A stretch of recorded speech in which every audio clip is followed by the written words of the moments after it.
ನೋಡಪ್ಪ ನಮ್ಮ ಅಪ್ಪನ ಕಾಲದಿಂದ ನಾವು ದಳ ಬಿಟ್ಟು ಬೇರೆ ಹೋಗಲಿಲ್ಲ. ನನ್ನ ತಾಯಿ 5 ವರ್ಷ ಅಧ್ಯಕ್ಷರಾಗಿದ್ದು ದಳದಿಂದೇನೆ. ಬಟ್ ಈ ಸರಿ ಕುಮಾರಸ್ವಾಮಿ ಏನಾರ ಮಾತಕ್ಕೆ ತಪ್ಪಿದ್ರು ನಾವು ಯೋಗೇಶ್ವರ್ಗೆ ಓಟ್ ಹಾಕೋದು.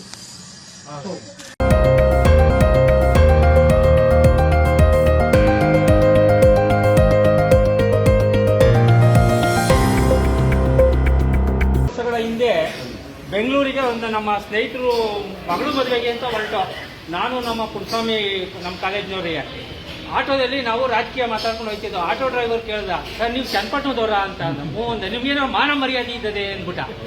ಏನೇ ಹಿಂಗೆ ಕೇಳ್ತಿ ಅಂದರೆ, ಸರ್ ಇಡೀ ನಿಮ್ಮ ಚನ್ನಪಟ್ಟಣ ತಾಲೂಕಿನ ನೀರಾವರಿ ಮಾಡಿಕೊಟ್ರು ಅಂತ ಒಂದು ಕೊಳ್ಳೇಗಾಲದಲ್ಲಿ ಯಾರು MLA ಊಟ ಬಂದಿದ್ರೆ ನಾವು ಒಂದು ಫೋಟೋ ಇಟ್ಕೊಂಡು ಪೂಜೆ ಮಾಡುವ ನೀವು ಅಂಥವ್ನು ಸೋಲ್ಸಿದ್ರಲ್ಲ, ನೀವು 3 ಕಾಸಿನ ಮರ್ಯಾದೆನೂ ಇಲ್ಲ ಅಂತ ಅಂದ್ಬಿಟ್ಟ. ಅಲ್ಲಿಗೆ ಲೊಕ್ಕಾಪಲ್ಲಿ ಕೊಳ್ಳೇಗಾಲದವನಿಗೆ ವರದೆ ಇವ್ರಿಗೆ ನಮ್ಮ ಯೋಗೇಶ್ವರ್ ಬಗ್ಗೆ ಎಷ್ಟು ಕಾಳಜಿ ಇದೆ, ಅವರು ಎಂಥ ಒಳ್ಳೆ ಕೆಲಸ ಮಾಡೋರೆ ಅನ್ನೋದಕ್ಕೆ.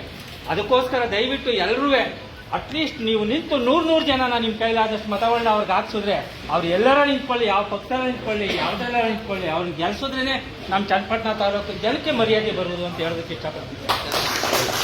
ವೀಕ್ಷಕರೇ ಪ್ರಣಾಮಗಳು. ಇದು ನಿಮ್ಮ ವಿಶ್ವ plus TV. Channapatna by election ಕಾವು ದಿನದಿಂದ ದಿನಕ್ಕೆ ಏರುಗತಿ ಪಡೆದುಕೊಳ್ಳುತ್ತಿದೆ. ಒಂದು ಕಡೆ 2 ರಾಜಕೀಯ ಮನೆತನಗಳ ಪ್ರತಿಷ್ಠೆಯ ಪ್ರಶ್ನೆಯಾದರೆ, ಇನ್ನೊಂದು ಕಡೆ ಸ್ವಾಭಿಮಾನಿ ಸೈನಿಕ ಸಿಪಿ ಯೋಗೇಶ್ವರ್ ಅವರ ಸ್ವಪ್ರತಿಷ್ಠೆಗೂ ಚನ್ನಪಟ್ಟಣ ಬೈ ಎಲೆಕ್ಷನ್ ಅಖಾಡವಾಗಲಿದೆ. ಯಾಕೆ ಈ ವಿಚಾರ ಹೇಳ್ತಾ ಇದ್ದೀವಿ ಅಂದ್ರೆ, ಚನ್ನಪಟ್ಟಣ ಬೈ ಎಲೆಕ್ಷನ್ ನಲ್ಲಿ ಕಾಂಗ್ರೆಸ್ನಿಂದ DK ಶಿವಕುಮಾರ್ ತಾನೇ ಸ್ಪರ್ಧಿಸುತ್ತೇನೆ ಎಂದು ಘೋಷಣೆ ಮಾಡಿಬಿಟ್ಟಿದ್ದಾರೆ. ಇತ್ತ ಮೈತ್ರಿ ಪಕ್ಷದಿಂದ ಅಭ್ಯರ್ಥಿಯನ್ನ ಈ ತನಕ ಘೋಷಣೆ ಮಾಡಿಲ್ಲ. ಹೀಗಿರುವಾಗ ಬಿಜೆಪಿಯ ಪ್ರಬಲ ಟಿಕೆಟ್ ಆಕಾಂಕ್ಷಿಯಾಗಿರುವಂತಹ ಸಿಪಿ ಯೋಗೇಶ್ವರ್ ತಮ್ಮ ವಾಟ್ಸಪ್ ಸ್ಟೇಟಸ್ ನಲ್ಲಿ ಇತ್ತೀಚೆಗೆ ಒಂದು ವಿಡಿಯೋ ಹಂಚಿಕೊಂಡಿದ್ದಾರೆ. ಆ ವಿಡಿಯೋದಲ್ಲಿ ಏನು ಹೇಳಿದ್ದಾರೆ ಅಂತಂದ್ರೆ, ಸ್ವಾಭಿಮಾನಿ ಸೈನಿಕನ ಸ್ಪರ್ಧೆ ಖಚಿತ ಅಂತ ಹೇಳಿ. ಬಿಜೆಪಿ ನಡೆಸಿರುವ ಸಮೀಕ್ಷೆಯ ಪ್ರಕಾರ ಸಿಪಿ ಯೋಗೇಶ್ವರ್ ಅವರಿಗೆ ಟಿಕೆಟ್ ನೀಡಿದರೆ ಗೆಲುವು ಖಚಿತ ಅಂತ ಹೇಳಲಾಗ್ತಾ ಇದೆ. ಆದರೆ BS ಯಡಿಯೂರಪ್ಪ ಹಾಗೂ BY ವಿಜಯೇಂದ್ರ ಅವರಿಗೆ ಸೈನಿಕನಿಗೆ ಟಿಕೆಟ್ ಕೊಡುವ ಇಚ್ಛೆ ಸ್ವಲ್ಪವೂ ಇಲ್ಲವಂತೆ. ಹೀಗಂತ ಅಪ್ಪ ಮಗ HD ಕುಮಾರಸ್ವಾಮಿ ಅವರಿಗೆ ಹೇಳಿಕೊಂಡಿದ್ದಾರೆ. ನಿಮ್ಮ ಮಗ ನಿಖಿಲ್ ಕುಮಾರಸ್ವಾಮಿ ಅವರನ್ನೇ ನಿಲ್ಲಿಸಿಬಿಡಿ, ಗೆಲ್ಲಿಸಿಕೊಂಡು ಬರೋಣ ಅಂತ ಅವರು ಕುಮಾರಸ್ವಾಮಿ ಅವರಿಗೆ ಹೇಳಿದ್ದಾರೆ. ಆದರೆ ಕುಮಾರಸ್ವಾಮಿ ಸಿಪಿ ಯೋಗೇಶ್ವರ್ ಹಾಗೂ DK ನಡುವೆ ತನ್ನ ಪುತ್ರ ನಿಖಿಲ್ ಕುಮಾರಸ್ವಾಮಿ ಎಲ್ಲಿ ಸೋತು ಹೋಗ್ತಾರೋ ಅಂತ ಮಗನನ್ನ ನಿಲ್ಲಿಸೋ ವಿಚಾರಕ್ಕೆ ಕೈ ಹಾಕ್ತಿಲ್ವಂತೆ. ಬದಲಾಗಿ ಯೋಗೇಶ್ವರ್ ಅವರೇ JDS ನಿಂದ ಸ್ಪರ್ಧೆ ಮಾಡಲಿ ಅಂತ HDK ತಮ್ಮ ಚನ್ನಪಟ್ಟಣದ ಸ್ಥಳೀಯ ನಾಯಕರಿಂದ CPYಗೆ ಮೆಸೇಜ್ ಮುಟ್ಟಿಸಿದ್ದಾರೆ. ಇದರ ನಡುವೆಯೂ ಸಿಪಿ ಯೋಗೇಶ್ವರ್ ಕೇಂದ್ರ ಸಚಿವ HD ಕುಮಾರಸ್ವಾಮಿ ಅವರ ವಿರುದ್ಧ ಹೇಳಿಕೊಂಡು ತಿರುಗಾಡ್ತಾ ಇರೋದು ಕುಮಾರಸ್ವಾಮಿಯವರಿಗೆ ಘಾಸಿ ಉಂಟು ಮಾಡಿದೆಯಂತೆ. ಇದರಿಂದ ಕುಪಿತರಾದ ಕುಮಾರಸ್ವಾಮಿ CPYಗೆ ಟಿಕೆಟ್ ನೀಡಲು ನಿರಾಕರಿಸಿದ್ದು, ಪಕ್ಷದ ಒಬ್ಬ ಸಾಮಾನ್ಯ ಕಾರ್ಯಕರ್ತನಾದರೂ ಸರಿ ಅವರಿಗೆ ಟಿಕೆಟ್ ಕೊಟ್ಟು ಸೋತರೂ ಸರಿ ಅವರನ್ನೇ ಕಣಕ್ಕಿಳಿಸುವುದಾಗಿ ಪಟ್ಟು ಹಿಡಿದು ಕುಳಿತಿದ್ದಾರೆ. ಬಿಜೆಪಿ ಪಕ್ಷದ ಬೈ ಎಲೆಕ್ಷನ್ ಇನ್ಚಾರ್ಜ್ ಆಗಿರುವಂತಹ ಮಾಜಿ ಉಪಮುಖ್ಯಮಂತ್ರಿ ಅಶ್ವಥ್ ನಾರಾಯಣ್ ಹಾಗೂ ಗೋಪಿನಾಥ್ ರೆಡ್ಡಿ ಅವರು ನೀಡಿರುವ ಸಮೀಕ್ಷೆಯ ರಿಪೋರ್ಟಿನಲ್ಲಿ ಸಿಪಿ ಯೋಗೇಶ್ವರ್ ಅವರಿಗೆ ಟಿಕೆಟ್ ನೀಡಬೇಕೆಂದು ಒತ್ತಾಯದಿಂದ ತಿಳಿಸಿದ್ದಾರೆ.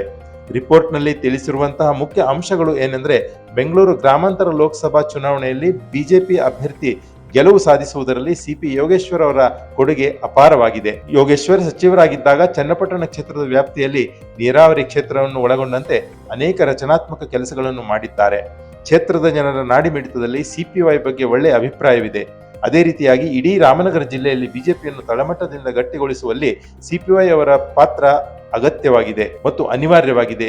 ಈ 2 ವಿಚಾರದಿಂದಾಗಿ ಯೋಗೇಶ್ವರ್ ಅವರಿಗೆ ಟಿಕೆಟ್ ನೀಡಬೇಕೆಂದು ಬಿಜೆಪಿ ರಾಜ್ಯಾಧ್ಯಕ್ಷ BY ವಿಜೇಂದ್ರ ಅವರಿಗೆ ರಿಪೋರ್ಟ್ನಲ್ಲಿ ಶಿಫಾರಸು ಮಾಡಲಾಗಿದೆ. ಈ ಎಲ್ಲ ಬೆಳವಣಿಗೆಗಳ ನಡುವೆ ಸಿಪಿ ಯೋಗೇಶ್ವರ್ ತಮ್ಮ ವಾಟ್ಸಪ್ ಸ್ಟೇಟಸ್ನಲ್ಲಿ ಸ್ವಾಭಿಮಾನಿ ಸೈನಿಕನ ಸ್ಪರ್ಧೆ ಖಚಿತ ಎಂದು ಹಾಕಿಕೊಂಡಿರುವುದರಿಂದ ಮೈತ್ರಿ ಮಾಡಿಕೊಂಡಿರುವ JDS ಹಾಗೂ ಬಿಜೆಪಿ ಟಿಕೆಟ್ ನೀಡದಿದ್ದರೂ ಸಹ ಸ್ಪರ್ಧೆ ಮಾಡುವುದಂತೂ ಖಚಿತ ಎಂದು ತಿಳಿಸಿಬಿಟ್ಟಿದ್ದಾರೆ. ಸ್ಪರ್ಧೆಯ ವಿಚಾರ ಖಚಿತ ಎಂದು ತಿಳಿಸಿಬಿಟ್ಟಿರುವುದರಿಂದ ಅನೇಕ ರೀತಿಯ ಚರ್ಚೆಗಳಿಗೆ ಗ್ರಾಸವಾಗಿದೆ.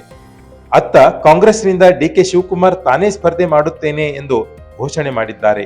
ಈ ಎಲ್ಲ ಬೆಳವಣಿಗೆಗಳನ್ನು ನೋಡುತ್ತಿದ್ದರೆ ಕಾಂಗ್ರೆಸ್ ವರ್ಸಸ್ ಮೈತ್ರಿ, CPY versus Kumaranna and Congress ಎಂದು ಹೇಳಬೇಕಾಗುತ್ತದೆ. ನಿಮ್ಮ ಪ್ರಕಾರ ಚನ್ನಪಟ್ಟಣ ಬೈ ಎಲೆಕ್ಷನ್ ನಲ್ಲಿ ಮೈತ್ರಿ ಅಭ್ಯರ್ಥಿಯಾಗಿ ಟಿಕೆಟ್ ಯಾರಿಗೆ ನೀಡಿದರೆ ಸೂಕ್ತ ಹಾಗೂ ಸ್ವಾಭಿಮಾನಿ ಸೈನಿಕ ಸಿಪಿ ಯೋಗೇಶ್ವರ್ ಸ್ವತಂತ್ರ ಅಭ್ಯರ್ಥಿಯಾಗಿ ಸ್ಪರ್ಧೆ ಮಾಡಿದರೆ ಗೆಲ್ತಾರಾ ಎಂಬುದನ್ನು ಕಮೆಂಟ್ ಮೂಲಕ ತಿಳಿಸಿ. ಪೊಲಿಟಿಕಲ್ ಬ್ಯೂರೋ ವಿಶ್ವ ಪ್ಲಸ್ ಟಿವಿ.